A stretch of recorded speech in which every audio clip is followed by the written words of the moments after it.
Hello and welcome back, real estate agents. My name is Mark A. Stafford. I'm a licensed real estate agent in the Phoenix, Arizona area, and I'm also the author of the Real Estate Agent's Guide to using the Equator Short Sale website.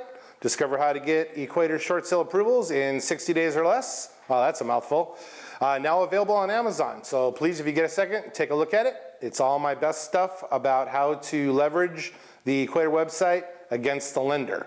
And by the way, I just heard recently that Wells Fargo is considering moving their short sales onto the Equator system. So now more than ever, you must be a sharpshooter when using the Equator website. In the second video, we're going to continue on dealing with the seller, which in my opinion is one of the main reasons that the majority of short sales fail. That's because real estate agents don't properly educate their seller on what's going to happen. And in this video, we're going to take a look at second loans, whether they are, say, an 80-20 purchase loan, which the second would obviously be the 20, or if the second loan is a line of credit. Now, typically, if you're doing a short sale and it's an 80-20 loan and both loans are with the same bank, it's a slam dunk, as long as obviously you're getting the bank market value for the short sale. Typically the second will take the $3 grand, whatever the first offers them, and it just goes right through. It's a piece of cake. Separate loans, if say the first loan is with one bank and the second loan is with a second bank that's different, the first will generally only give the second $3,000 to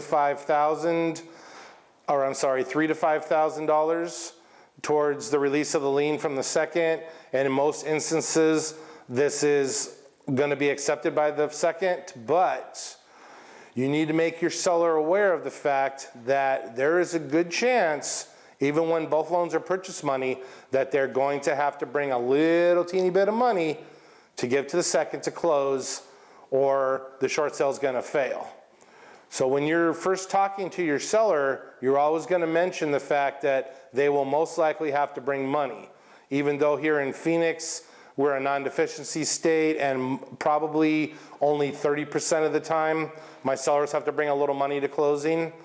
You have to tell them always that they will, so that they will know this is coming, and if they have to, come up with $2,000 or $3,000 or $5,000, it's not a total sticker shock to them.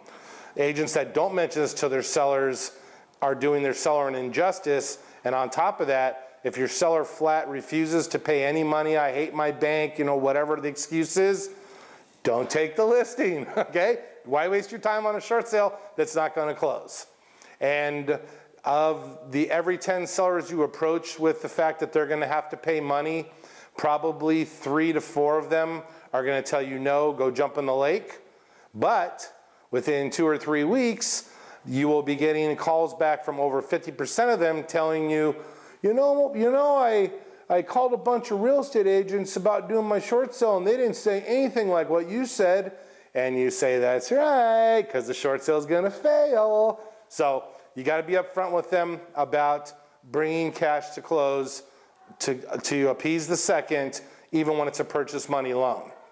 Now, if the loan is a line of credit, a HELOC, a home equity line of credit loan, I have rarely ever been able to get the seller completely off the hook as far as contributing cash at closing.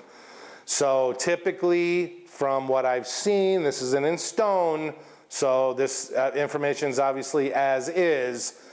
The second will either take 10% of the loan value, the original loan value, or they push to get 10% of the purchase price.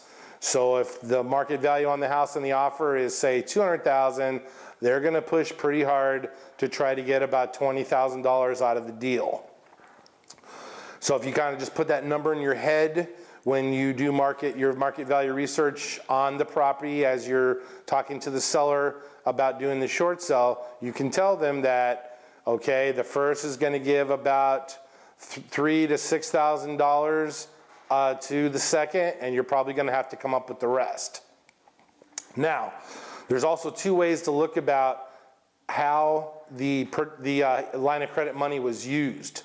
If the seller put a bunch of money back into the home like say they put a pool in or they did upgrades or whatever it is, make sure that you try to get receipts, and hopefully they maybe took some before pictures, but for sure after pictures of showing the upgrades, and turn that in with your package and say, you know, my seller, out of the $100,000 line of credit, they put, you know, $60,000 back in with the new pool and all that. And a lot of times the seller, the second lien holder, will lower the amount that the seller has to bring because they realize that they put most of the money into the house.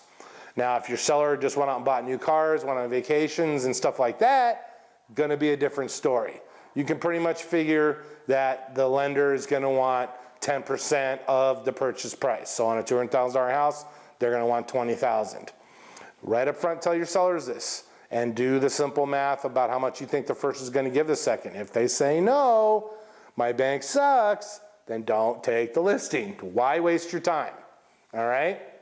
Also, with a second line of credit loan, you need to make sure you let your sellers know that if they go to foreclosure, typically, and I'm speaking from being in Phoenix, Arizona, the line of credit loan is not removed with foreclosure. It now just becomes a mark on their credit as a non-collateralized asset in the amount of, you know, obviously whatever the second line of credit loan is. And most banks these days are adding all the late fees and the interest and all the extra stuff on there. So if your seller originally had a $100,000 loan, didn't make a whole lot of payments, now they're in foreclosure, you can probably guess that the loan they're gonna now owe like $105,000, $106,000, whatever. So you need to make your sellers aware of that. Second line of credit does not go away with foreclosure. Also, when you do get this deal done and they pay their money, most likely the seller or the second line of credit holder is going to come after them for the balance. Typically, when you close the short sale within 30 to 90 days, your seller will be getting a call from the bank demanding obviously the rest of the money. Then after you talk to them a little bit, you'll see that they'll usually quickly go down to about 50 cents on the dollar. And I can typically, with a little negotiations, which by the way, I do want to mention, I do offer to help my sellers deal with the second loan when it's a line of credit after the short sale's done. And whether or not you charge money for this service is up to you. I don't. But I can typically get them to take about another 10, 15 cents, 20 cents on the dollar. And at this point, they'll typically take, you know, some kind of monthly payment, 0% interest to get the lien, you know, removed and get them as much money as they can.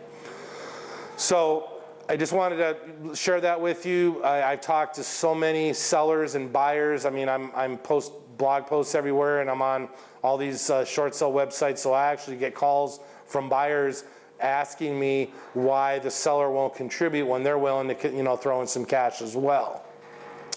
And I'll, you know, ask them to get a hold of the agent, have the agent call me, and I'll always ask them, did you tell your sellers that they're probably going to have to bring money to close? They'll tell me no, and thus the short sale fails. See, there we go. We're at a 74% short sale failure rate at this time, and that's just too much. We need to get this down to 10% or less. And speaking of that, if you want, I have some awesome free training videos that continues on the short sale subject, breaks down all the components, and they're absolutely free. Please click the link below or go to equatorsniper.com, pop in your name and email address. You'll start getting the videos right away, and trust me when I tell you, they're worth their weight in gold and they're totally free for you. I appreciate you watching this video, and we'll see you in the next one. Thank you.